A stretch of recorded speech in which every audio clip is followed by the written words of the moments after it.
Salut, c'est Greg en direct des Trail Adventure Days. Enfin cette année je peux le faire. Alors comme je vous l'avais dit dans une vidéo pour vous donner rendez-vous ici, c'est en train de devenir un des plus gros événements avec le festival de Barcelonnette autour du trail et du voyage à moto et de l'aventure. Là je suis dans le village moto, je viens d'arriver, on est vendredi. C'est parti pour 3 jours de fête, je vais aller manger un petit bout, j'ai déjà posé la tente et je vais vous faire partager tout ça au programme. Il y a du roulage, du off-road, de la route, des essais, plein de trucs.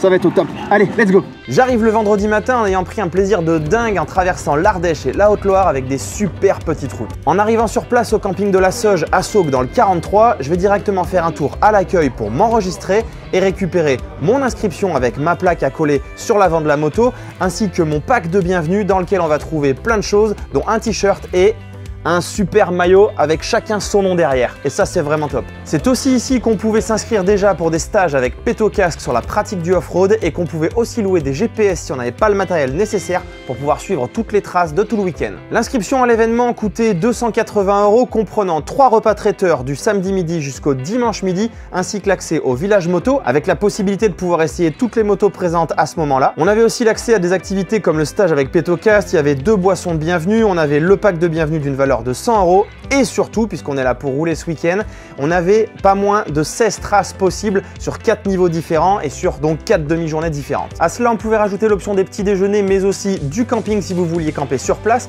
Il y a aussi le pack accompagnant si vous venez en duo et la rando sunset dont on parlera tout à l'heure qui s'est passée le vendredi soir. Il me reste plus qu'à coller ma plaque sur l'avant de ma moto avec mon numéro, à installer mon petit campement avec mon Palace Lone Rider et c'est parti pour un week-end de dingue. Alors, qu'est-ce qu'on trouve à cette Trail Adventure Days? Eh bien déjà, quand on arrive sur place, un grand village aventure dans lequel on va retrouver beaucoup d'exposants. Il y avait des équipementiers et des voyagistes incontournables du monde du trail, mais aussi des constructeurs de motos qui auront répondu présent à l'appel. Il était possible de tester la majorité des maxi trails du marché avec les dernières nouveautés. Il y avait en effet le groupe KTM Husqvarna GasGas, Honda, Yamaha et Suzuki. Les inscriptions des essais se faisaient sur place et vous étiez alors guidé par de grands pilotes pour une petite heure de test. Les KTM étant prises d'assaut, je n'ai pas eu l'occasion de tester la 890 qui m'aurait intéressé et je n'ai pas non plus testé la Ténéré 700, il me semble en avoir déjà bien essayé une. Le planning a fait que je n'ai pas non plus pu essayer la nouvelle Transalp, mais j'ai pu découvrir la nouvelle Suzuki 800 DE qui me faisait de l'œil, et c'est Greg de Trail Découverte qui va nous mener sur un parcours mixte.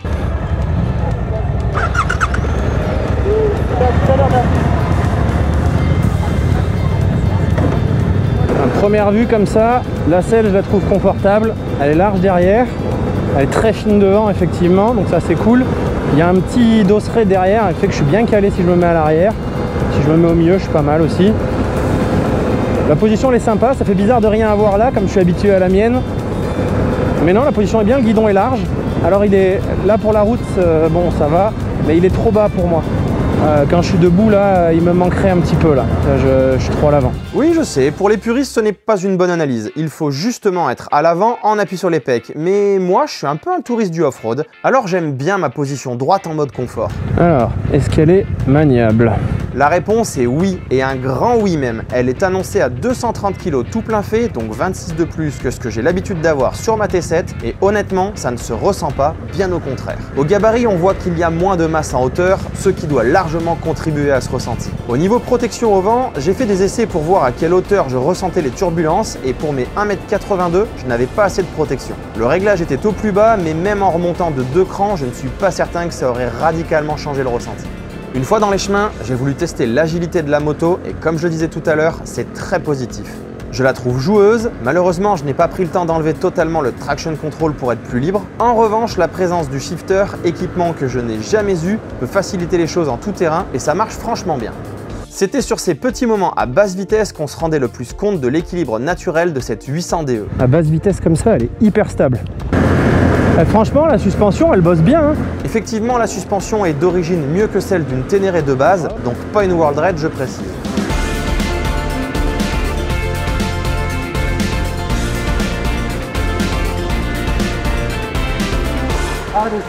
Bon, petit briefing de Greg, ce qui veut dire que on attaque du gras. Il faut avouer que c'est plaisant sur les passages glissants de ne pas se sentir emporté par des masses hautes sur la moto, comme j'ai l'habitude sur la mienne. Je pense qu'elle va séduire de nombreux débutants, cette nouvelle Suze. Ouais, tu te sens tellement à l'aise à basse vitesse, là, c'est impressionnant quoi. Une stabilité. De retour au village aventure, j'ai une première impression très positive sur cette moto, même si c'était court. Pour qu'elle me plaise parfaitement, je lui collerais bien une bulle typée Dakar comme une rate garage et c'est parti pour l'aventure. J'avais pris l'option Sunset pour une balade en fin de soirée après le repas. Et il se trouve que Yamaha avait proposé une activité similaire qui se terminait dans un resto étoilé. Enfin ça, c'est si on arrive jusque là. Et grâce à Teddy Bertin du Ténéré Center de la MX Cool Racing, Yamaha a invité ses clients possesseurs de T7. Dès le briefing, on comprend que la trace prévue va être assez complexe. Quand je dis c'est plus dur, ça veut dire que c'est quand même assez technique. Donc si le début du parcours vous semble déjà à la limite, surtout n'allez pas dans le plus dur. Départ 19h25. Bon, ça part pour la Sunset. Dans le briefing, il nous a dit que ça allait être chaud et qu'on leur avait demandé de tracer dur.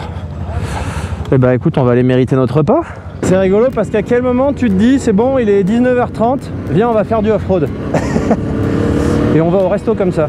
On s'engage rapidement dans les premiers chemins intéressants et je sens déjà que tout le monde est bien chaud. Sauf que la météo de ces quelques jours n'a pas du tout été clémente, ni avec nous, ni avec les chemins, et le gras au sol va vite nous détendre. Qu'est-ce que vous avez comme pneu là? Ça tient bien là? Ah oui, c'est super. C'est vrai? Excellent. Bon, on n'est pas arrivé au resto. Hein. C'est ici que je vais vous prouver mon incompétence totale sur du gras combiné à du technique. 19h38, ça fait 13 minutes que nous sommes partis, une montée sans adhérence avec une belle racine glissante oblige à faire passer toutes les motos une par une. Sauf que moi, j'ai décidé de commencer le show 20 mètres avant. Franchement, sur la vidéo, on dirait que je l'ai fait exprès et je n'ai rien compris à ce qui s'est passé. On me file un immense coup de main pour la sortir de là, mais impossible de filer droit. Je n'ai aucune technicité sur le glissant et j'ai l'impression que mon pneu arrière, pourtant neuf, un Motos Adventure, ne m'aide absolument pas sur le gras. Quoi que je fasse, la moto dérive. Voici la fameuse racine. C'est pas tous les jours qu'on peut prouver qu'on est un poireau du tout-terrain à Marc Bourgeois, ancien champion en enduro et manager de la team Yamaha officielle au Dakar, et aujourd'hui responsable du programme Ténéré Spirit Experience, ainsi qu'à Adrien Jory, qui s'était à l'époque présenté à moi comme un Paul Tarès Wish, mais qui est en fait un excellent pilote et formateur à la MX Cool Racing. Bon les gars, encore merci et désolé. 20h, tout le groupe a réussi à passer cette zone, on laisse tomber la trace et on va directement au resto. On n'est pas que là pour souffrir, ok? Même par la route, ce sera beau. Et après 20 minutes, on se retrouve dans un établissement étoilé au guide Michelin et dans le Goemio. Et nous, bah on arrive trempé, plein de boue et on s'est visiblement planté sur le dress code. Bon, ça va que la salle n'est quasiment que pour nous. Merci encore à Yamaha de nous gâter comme ça. Et merci également à Marc Bourgeois pour le petit discours expliquant tous les efforts mis en œuvre par Yamaha depuis quelques années pour dynamiser le monde du trail et fidéliser ses clients en faisant le choix de la T7. Le retour se fera de nuit et sous la flotte, autant vous dire que le dodo était bien attendu. Je ne suis là que depuis une grosse demi-journée et j'ai déjà vécu des moments de dingue. Quand je vous dis que ça vaut le coup de venir au Trail Adventure Days, vous voyez, je n'exagère rien du tout. Allez, au dodo, demain va être une journée très chargée en émotions. Samedi matin, pas de pluie, ciel bleu, la motivation est au top. Et si on parlait un peu des traces? Non, parce qu'il y a un travail de dingue qui a été fait par les traceurs pour qu'on puisse profiter de cette magnifique région, alors on va franchement pas hésiter. On avait des traces 100% routières, de la découverte off-road avec 10% de pistes, ensuite il y avait aussi de la mixte, et enfin une trace majorité off-road avec des passages un peu plus impressionnants. Avec les nombreux orages de la veille, nous avons décidé de baisser un peu nos ambitions pour faire la trace mixte, les chemins sont ultra boueux et la sortie d'hier soir m'a déjà refroidi. En tout cas, notre petit groupe de 5 constatera tout de suite qu'une chose est certaine, nous allons en prendre plein les yeux. Quand au loin on voit un gars en train de relever sa moto, c'est généralement signe de passage coquin. On va essayer de ne pas se lourder tout de suite, j'ai déjà eu mon quota hier soir. Je vais continuer à découvrir qu'un petit chemin qui habituellement ne présente pas de difficulté peut vite devenir tendu avec des ornières et de la boue. Et ça va être comme ça toute la matinée, avec l'impression de rouler sur des œufs.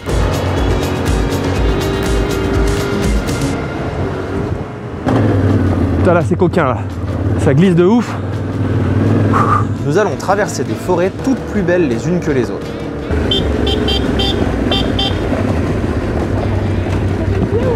Hein? Ouais, pourquoi?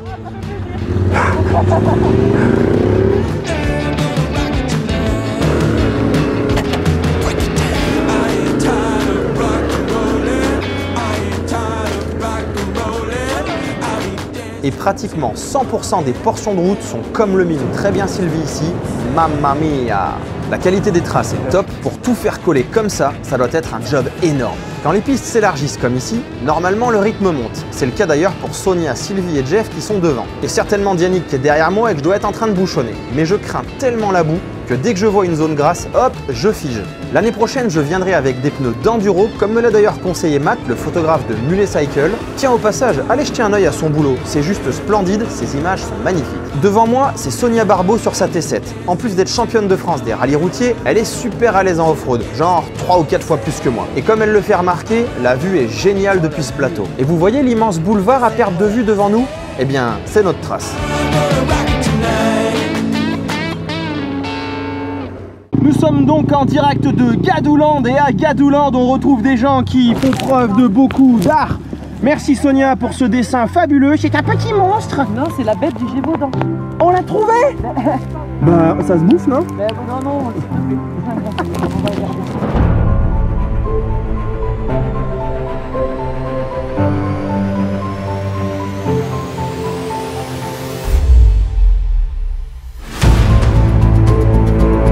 D'un coup, la trace fait une épingle sur la gauche dans un chemin. En temps normal, voyant cette montée, j'aurais adoré. Mais là, avec le gras, je vais juste vriller. Je vous explique. En repartant de cette chute devant nous, je ne vais jamais arriver à repartir droit, ni à reprendre l'équilibre. Ce sera pour moi 4 ou 5 chutes l'une sur l'autre. Dès que je tentais de repartir, même avec un pouillème de gaz ou en seconde, zwip, la roue arrière glissait sur une racine, tournant la moto d'un quart de tour et bam, tout le monde au sol. Et là, je dois remercier Yannick qui m'a relevé, ainsi que le pilote en DR RSE, mais surtout, je présente mes excuses à toute la forêt et à ceux qui étaient dedans, car ça s'est entendu que j'étais en mode colère. Si vous saviez comment je m'en veux d'être aussi incompétent dans ce genre de situation, à pas être foutu de repartir et de grimper quand tous les autres sont passés à côté de moi sans tomber. Bref, pour me décharger un peu, je vais laisser Sonia résumer mon calvaire. Je suis curé.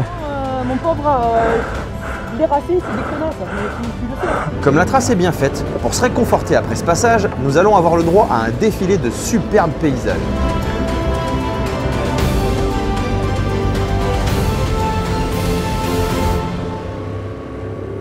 On débouche ensuite sur un point de vue où la photo souvenir est obligatoire. Pour retourner en bas, une belle descente bien penchue nous attend, il y a du grip au sol, des cailloux, c'est fun, là je suis dans ce que je connais. Et en plus, si on lève les yeux, on voit l'arrière-plan et ce n'est que du bonheur. Et puis, on va rater un embranchement pour notre trace mixte et atterrir sur la trace off-road. Au début, c'était de la marche en cailloux, ça me va. Sauf que ça termine en bouillasse glissante avec eau ruisselante au milieu et Bibi en PLS dessus. Mais vu qu'on s'était déjà mis notre quota de pelle avec Pepper, je terminerai la trace sans nouvelle chute. On a réussi à finir la première trace de la matinée du samedi, on a bien mangé, je me suis vraiment pris la tête avec moi-même dans une montée qui était grasse, où j'ai rien réussi à faire mais je m'en voulais tellement quoi, et ça s'est entendu apparemment, désolé.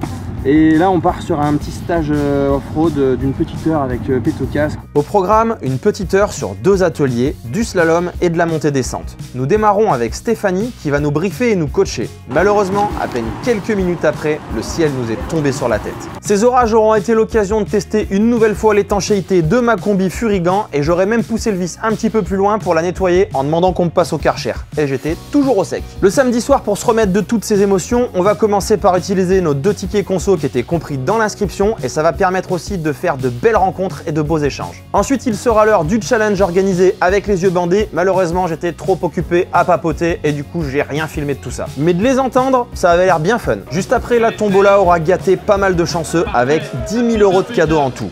Et puis le ciel nous est retombé sur la tête. Comme dans les films, c'est arrivé d'un coup. Vent violent, pluie de folie, ça a duré même pas 20 minutes, ça a laissé 5 cm de flotte au sol et c'est parti comme c'est venu. Mais en laissant libre cours à notre imagination sur l'état des chemins pour demain matin. Bon, et comme on est là pour rigoler, un concours de ventriglisse aura même été fait. Le repas traiteur compris dans l'inscription viendra clôturer la soirée. Dimanche matin, je me lève tôt pour aller faire la trace mixte avec le groupe d'hier, mais pas franchement rassuré vu ce qui est tombé comme flotte et vu mes récentes prestations sur le gras. Et finalement, un élément perturbateur viendra définitivement faire basculer mon choix. J'irai faire la trace route avec Sylvie et on va en prendre plein la vue. Une excellente sélection de petites routes a été faite par les traceurs pour nous permettre de traverser les plus beaux paysages des alentours. Comme vous le savez, j'ai lancé un concept sur ma chaîne qui s'appelle le Road Trip pour tous, avec pour but de préparer des guides prêts à voyager à moto en quelques jours seulement et réalisables par tout le monde. Eh bien, autant vous dire que la Haute-Loire était sur la liste et sera rapidement dans les prochains guides. Avec Sylvie et sa nouvelle Transalp 750, on s'est régalé en plein milieu d'une nature en 50 nuances de vert fluo. Allant de mini-route en mini-route, nous avons parfois été accompagnés évidemment par la pluie, ce qui depuis vendredi est devenu une habitude. Nous arriverons au lieu du repas du midi, toujours compris dans l'inscription et toujours réalisé par le même traiteur qui était plutôt bon. Le retour au camping se fera sous des orages d'une rare violence qui mettra une nouvelle fois à l'épreuve ma combi Furigan et j'étais toujours au sec et pourtant franchement le déluge nous est tombé sur la tête et on s'amusait presque à slalomer entre les éclairs. Il me faudra tout replier sous la pluie et ce sera enfin l'occasion de vous montrer en conditions réelles quelle est ma meilleure alliée pour ça. Et là on est typiquement dans l'exemple de ce que je vous disais, on s'est pris une pluie mais torrentielle, j'ai rarement pris ça. Pour rentrer du resto et bon, le camping est dans un état mon petit, c'est que de la boue, des flaques, c'est énorme. Et voilà, là je vais balancer la moto dessous, je vais charger au sec et ensuite de toute façon je suis trempé, je suis sous la flotte depuis tout à l'heure, donc au moins mes affaires seront sèches et après je sors la moto, je plie la tente qui sera mouillée, qui séchera à la maison et hop, retour maison. Et puis il sera l'heure d'aller dire au revoir et surtout un immense merci aux organisateurs pour ce superbe événement. Hop hop hop hop hop hop, pas si vite. Si je vous donne pas quelques points de critique, vous allez me dire que je suis pas objectif. Alors voici quelques points qui pour moi pourraient encore plus améliorer les Trail Adventure Days. Alors le premier truc qui m'avait interpellé dès mon inscription, c'était tout simplement le tarif du camping. Pour les 2 nuits, l'option coûtait 80 €, ce qui fait 40 € par nuit pour un camping. Honnêtement, même au fin fond des Dolomites, là où c'était très touristique, j'ai jamais payé ce prix-là. Après, ça dépend de la qualité de la prestation. Si la prestation est complètement folle et que le lieu est complètement dingue, ça passe beaucoup mieux. Sauf qu'ici, on est en fait sur le camping d'une base de loisirs, donc un peu camping municipal. On était très loin des sanitaires. Dans les sanitaires d'ailleurs, on avait pour les mecs des chiottes à la turque. Et je dois dire que quand je payais 40 balles la nuit, c'est pas le truc que je préfère. Et puis comme c'était loin et vu la météo du coin, tu pars à ta douche, bon t'es dégueulasse et trempé, c'est pas grave, mais quand tu reviens et que tu marches dans ça de flotte et ça de boue pour aller à ta tente, et tu peux oublier tes pieds propres. Donc peut-être que l'année prochaine, on va pas demander à ce que ce soit compris dans l'inscription puisque le tarif est tout à fait correct, vous l'avez compris, vu tout ce qu'on a eu pendant le week-end, mais j'aurais bien vu un tarif inférieur et plus en corrélation avec la prestation. Alors il me reste juste une deuxième remarque parce que c'était franchement bien organisé et c'était un super week-end, c'est au niveau des traces, du classement de la difficulté des traces. C'est la première fois qu'en fait je le voyais en quantité de off-road. Parce qu'on peut tout simplement faire 100% de off-road sur des chemins blancs très roulants. Je vous dis ça parce que j'ai eu le retour d'abonnés qui sont venus me voir et qui s'étaient inscrits sachant qu'il y avait soit de la route, soit de l'initiation avec du 10% off-road et qui finalement m'ont dit qu'ils se sont quand même retrouvés en difficulté, enfin en petite difficulté devant des passages même un petit peu impressionnants sur la 10% off-road. Et pour autant, la mixte, si quelqu'un se dit bah non, moi je veux me lancer, je me sens à l'aise, il n'y a pas de problème, il y avait des passages qui pouvaient impressionner aussi qui n'étaient pas donnés à tous les débutants. Alors je me dis, pourquoi pas faire un niveau de difficulté, on garde le 100% route pour ceux qui sont plus aventure et voyage mais en mode route, et faire les autres traces pas sur la quantité de off-road mais sur la vraie difficulté réelle. Parce que peut-être que quelqu'un qui va vouloir s'initier au off-road sera pas dérangé de se faire 40 ou 50% de tout terrain mais sur des traces qui sont réellement très faciles. Et en plus, la région se prête parfaitement à cela puisque les essais qu'on pouvait faire qui duraient environ 3/4 d'heure de toutes les motos, eh bien se passaient dans des chemins qui étaient plutôt faciles et qui ne mettaient pas les débutants en grosse difficulté. Et de cette même manière, on peut tout à fait faire une trace qui va être même 40 ou seulement 50% off-road avec un mode très difficile où on va mettre les gars devant des montées comme ça avec des marches ou devant des descentes hyper impressionnantes. Voilà, au final, j'ai pas plus de critiques à faire sur cet événement parce que j'ai franchement adoré. On est vraiment pris dans cette espèce d'ambiance qui m'a rappelé Barcelonnette. On est entre passionnés, on est tous autour du trail, du voyage, de l'aventure. Alors avec moins d'exposants effectivement, mais là on est plus sur le thème du roulage. À Barcelonnette, pour rouler, il y a des possibilités mais qui sont beaucoup moindres et surtout qui vont devoir vous demander d'y aller tout seul. Là, on était guidé puisqu'on a des traces qui ont été reconnues. On avait une organisation vraiment sans faille tous les matins et même pendant toute la journée. Il y avait un groupe WhatsApp où on nous donnait les infos des conditions du terrain, qui nous donnait les bons rappels, les bonnes infos. Enfin vraiment, c'était hyper bien cadré. Alors au final, si vous me demandez si l'année prochaine je vous recommande d'aller au Trail Adventure Days en 2024, mais je vous dis un immense oui. Que ce soit pour les traces, pour l'ambiance, pour la région, pour l'organisation, pour tout, c'est oui, j'y vais l'année prochaine et j'ai déjà hâte de vous y retrouver. J'espère que ce petit partage et compte rendu vous aura permis de voir comment était ce week-end et vous aura surtout donné envie de venir l'année prochaine. Et quant à moi, je file terminer l'organisation de mon demi-tour de France, c'est 4034 km et on part la semaine prochaine. Et si vous voulez vivre cette aventure en live avec nous dès la semaine prochaine, ça se passera sur Instagram, je vous mets ça là-dessous et on se retrouve dans la prochaine vidéo. Ciao!